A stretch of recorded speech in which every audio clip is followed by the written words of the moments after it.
All right, this is take two, same day, the 20th, and this has to do with another conversation that I had with a guy that actually called me on the phone in response to one of the videos that I'd made.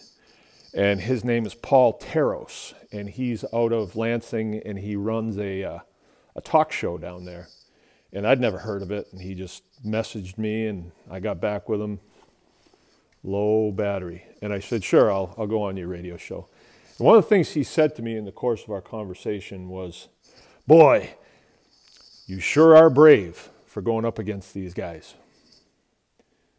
And I don't know, I don't feel brave. And I've thought about that a lot since he said that. And when we are operating not under rule of law, right? Under rule of law, you can only do certain things, and certain things you definitely can't do. And that's not just me, that's them. Under rule of law, they are restrained, the Bill Shooties of this world, the DNR people, the private corporations that seek to take from us and rule us. They are bound by the Constitution of the United States. It says what they can't do. They can't take away our free speech. They can't take away our right to own and bear arms. They can't put soldiers in our homes. They can't come into our property and do unwarranted searches and seizures, right? Now, all these things they have done, and it's because of the leadership here in Michigan does not hold them accountable, right? One of the things that leadership that is not rule of law, I would say it's communist, likes to use, one of their best tactics is fear. And they prey on your fear. My military brethren out there will dig on this because we get a lot of training on this. Right now in our world, terrorism is something you hear about all the time. Now, terrorism is if I do something that creates terror in your heart, in your mind, in your being.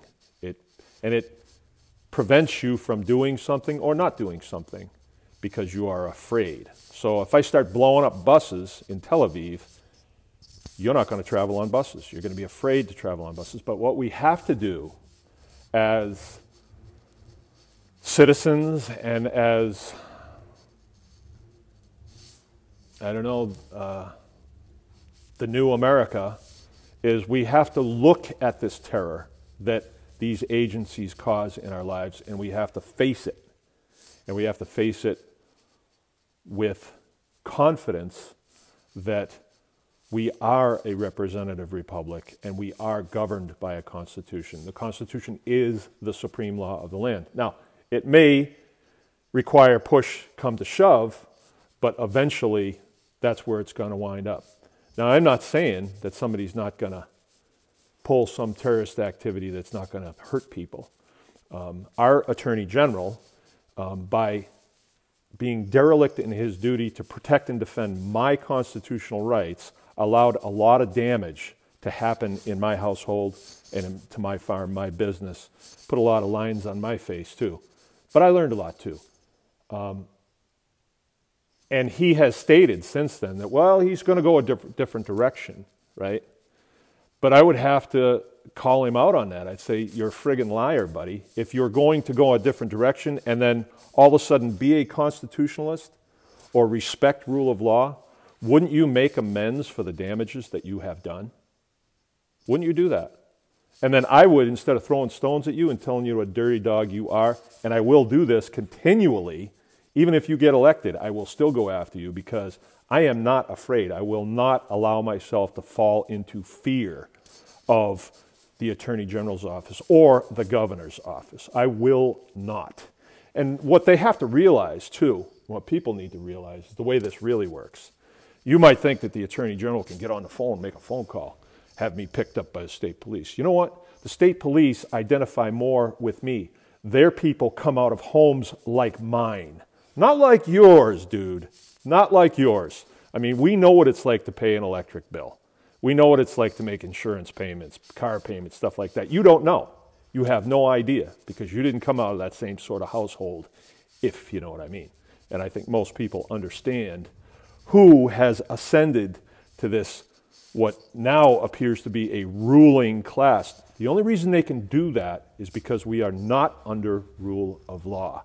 They would not gravitate there if we were under rule of law. Under rule of law, their power to lord over us is very limited, right?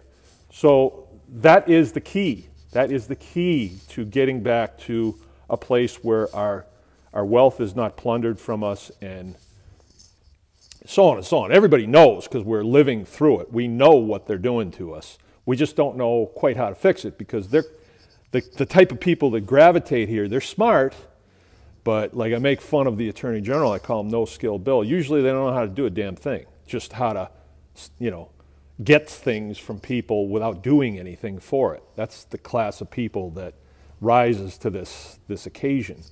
And, I was a little tough on some of my patriot friends, but you need to face facts. If you support a candidate that has violated his oath of office already and says he has to for the safety of the children, I'm calling you out. You're wrong. You cannot do that. It's a non-patriotic thing to support that candidate. You can't do that. You have to get a candidate that is 100%er, just like all of us military people that have an honorable discharge. We fulfilled our oath of office 100% because we had people over us that were just waiting for us to screw up. Now, I'm not saying we don't screw up. We do. And then we get to a point in our lives where we say, I shouldn't have done that. I'm not going to do that again. Well, that's what I want to hear. I'd like to even hear that from Shooty, for real, and then make amends for the damage that you've done, but we're not going to. They want to continue the regime that they have and the grip that they have on the people of the state of Michigan. And it's time to break that grip. And the key to this is rule of law. And as I've said before, under rule of law, an attorney general that in writing, and I provided proof, I titled it My Proof. And oh, by the way, nobody cares what you think, Mark. About 800 people cared what I think, and I show the proof on his letterhead of a fine against my farm of $700,000, clear violation of the 8th Amendment. Therefore, he has violated his oath of office. That is a capital crime. But in our society now, it's like, well, oath of office, no big deal. Oh, is that right? Just think if it was a big deal, and that's where it's going right now. I mean, if you haven't noticed the shift, we are shifting back towards rule of law, and the outlaws and the criminals will be collected up, gathered up. But show no fear. Show no fear. If you doubt what I'm saying, get on the phone, call the Attorney General's office, and just listen to their line of BS, right? Show no fear, because there is nothing to fear, right? They don't have secret police yet that they can send out in the middle of the night. Not yet. Not at our level. And we're the level where there's the masses and masses of people that we don't all have to, have some huge confrontation like what we went through. But a comment on social media, conversation with your neighbors, conversation with your senators. Let them know we're watching you. We're watching you, and we know. And we care about rule of law. Think about it. You're held to rule of law, right? And as servicemen and women, we are held to rule of law, to our oath of office, 100%. And a lot of the lower echelon jobs, they're absolutely held to that oath of office. So why are we not holding our leaders to that oath of office? Okay. There's my 2 cents. Let's see who cares about this. It's Mark from Baker's Green Acres. Anyone can farm. Get involved.